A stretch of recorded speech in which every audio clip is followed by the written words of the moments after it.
araw mga ka-stroke. So, for today's video ay napakaganda po ng ating gagawin sapagkat po ito ay overall exercises.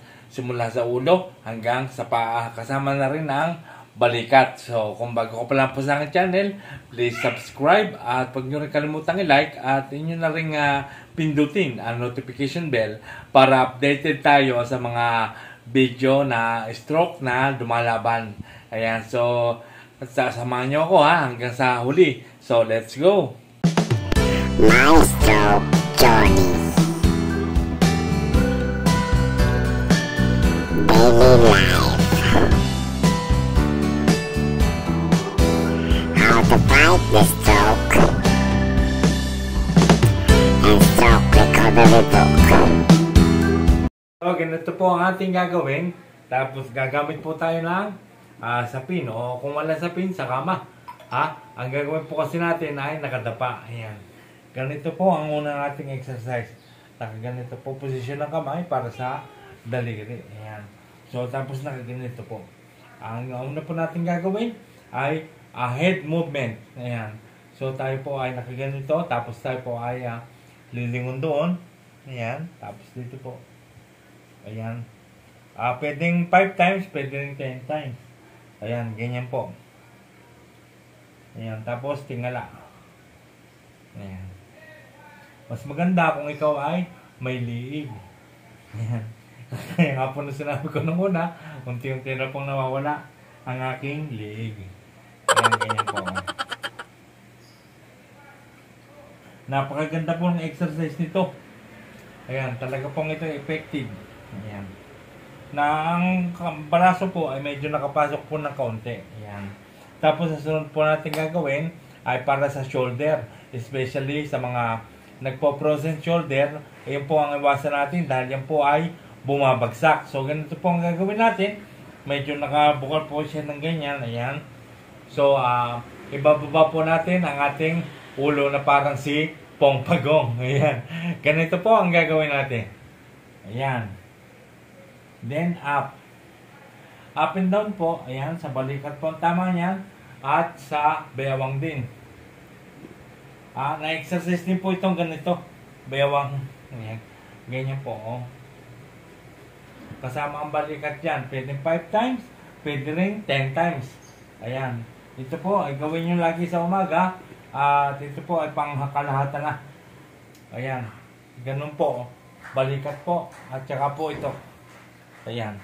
Tapos, dito pa rin po, siyempre nararanasan natin, kalimitan pagka tayo nakatayo ng matagal, di ba, sumasakit ang baywang natin? O, aminin naman natin at hindi, sumasakit ang baywang natin, nangangalay. So, ito po ang exercise para sa baywang. Ayan. All you have to do is ganito po, ayan. Tapos, angat po ganyan. Ayan. Pwede rin siyang 5 times, pwede rin 10 times. Ayan po. Ayan. Kung hindi nyo po medyo makakaya, medyo ano pa ang baraso, pwede po nakaganyan. Ayan. Tapos ganyan. Ito po magandang exercise. So, yan po ang exercise. Sunod po ay ang itataas po natin ang ating legs nang nakadapa rin po. Nakatuwad po tayo. Ayan. Yung parang titirahin ka. Ganito po. Ayan. Ganyan. Ganyan po. Tapos, huwag po kuya. Ganito po. Itataas natin ang legs. Ganito po. Ayan. 1. Ayan. Mas maganda kung alternate ang kaliwa at kanan. Ayan. Tapos ganyan. 1. 2, 3, 3, 4, 5, and 5. Yan po. Tingnan nyo po ang aking pawis. Sumabog agad ng aking pawis. Ganun pa lamang ang aking ginagawa. So, sunod po ay nakahiga po tayo. Ayan. Ang sunod po natin gagawin ay sa legs pa rin. Ganito po yan. Especially pagka bagong gising, gawin nyo ito. Kahit sa higaan kayo at kayo bagong gising, ay pwede nyo gawin ito. Ganito po yan. Nakahiga po kayo ng ganyan. Ayan. Tapos itataas po ang legs. Ganito po. Ayan. 1. Lagi isasama rin natin na kaliwat kanan para siya ay balanse. Ayan. Kailangan din ng balancing exercises yan. 2, 3.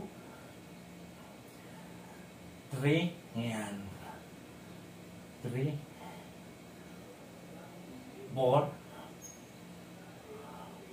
Ayan. Na-exercise din po ang hips niyan. Ito pong hips.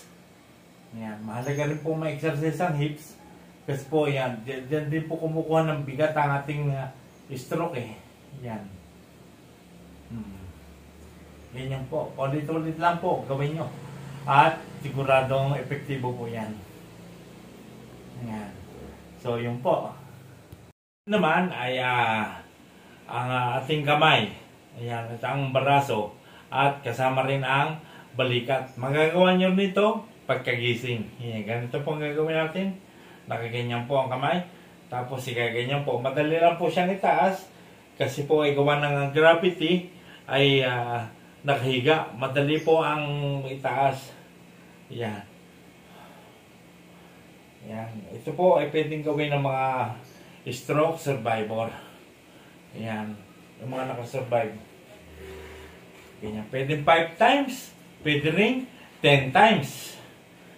Ayan. Ganyan po. Ulit-ulit lang po. Gawin nyo. Ayan. Siyempre, bigyan nyo ng bilang, pwedeng 5 pwedeng 10. Ayan. Gawin nyo yan at sa daily routine sa tuwing umaga. Yon, ganun po.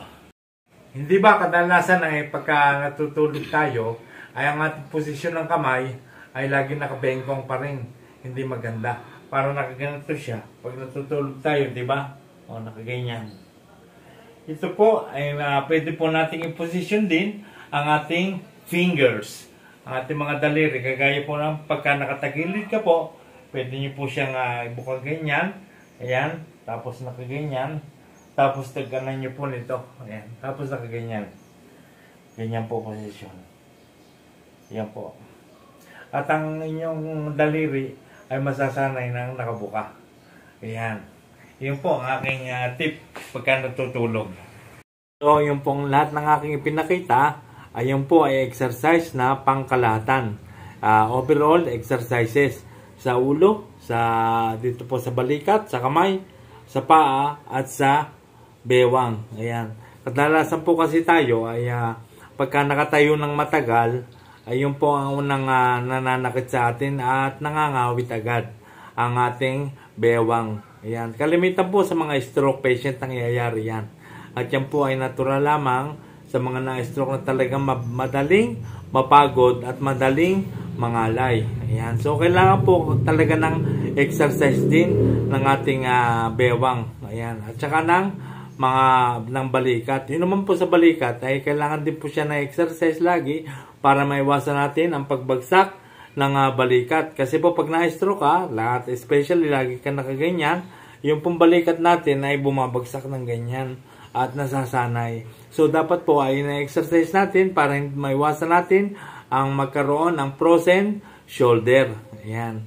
So balik naman tayo do sa ating pagka-stroke. Karamihan po sa atin ay dahil sa na-stroke po tayo ay nahihiya tayong lumabas at nahihiya nating ipakita na tayo ay ganyan na maglakad. Kung nakakalakad man tayo ay pangit ng ating lakad at pilay. So nahihiya po tayo. Yun po ay iwasan rin po natin. Ibig sabihin po noon ay hindi mo pa natatanggap ang nangyari sa iyo. At ikaw ay nahihiya pa na makita ng tao na ikaw ay na-stroke, nahihiya ka. So dapat po ipakita natin para makapaglakad-lakad rin po tayo sa labas. Ayan. Yan po ating kailangan magkaroon po tayo ng self-confidence at superiority complex para hindi tayo mahiya. Ayan. Ipakita natin na tayo ay bumabawi at bumabangon. Ayan. Especially lagi ko po nga sinasabi sa inyo na tanggapin na natin kung ano nangyari sa atin. Huwag na tayong mahiya. Yung kung siyempre malalabas tayo, makikita natin para pinagbubulungan ka pa, alam na nga nangyari sa iyo na na-stroke ka, hayaan mo lang. At maganda rin yung siyempre nakakalabas ka, nakakasagap ka ng sariwang hangin at nakakapagpainit ka rin. Napakahalaga na nakakapagpainit sa araw kasi yan ay ating dagdag stamina. Ayan. So kagaya nga ng sinabi ko rin sa ating mga na-stroke, tayo ay wag mawawala ng pag-asa. Ayan, napakalaki ng ating pag-asa. Hindi naman tayo laging ganito kasi tayo darating din ang araw na tayo ay talagang babangon din at tayo ay baka kabalik din sa normal. Kung hindi man siya 100% ay at least yung movement natin ay parang magagamit na rin natin at magagawa na rin natin ang dati natin ginagawa. Kung hindi man 100%, pero at least parang normal na rin, diba? Mahalaga yung makarecover ka at yun nga, yung wala nang galit sa yung dibdib. Tanggap mo na lahat dahil tutulungan naman tayo ng itaas. Ayan. At sinabi ko rin sa inyo at ulitin ko, tayo po ay hindi gagaling nang wala po tayong ginagawa. Tutulungan din po natin ang ating sarili. Kaya kailangan natin tulungan ng ating sarili at tayo tutulungan ng may kapal. Ayan. So maraming salamat sa panonood. Hanggang dito na lamang. Kagaya ng sinabi ko, tayo pong lagi natin tatandaan. Tayo mga na-stroke ay gagaling, lalakas, at titigas. So maraming salamat sa panonood and God bless you at mahal ko po kayong lahat at mabuhay po ang lahat ng mga stroke na lumalaban. Maraming salamat po.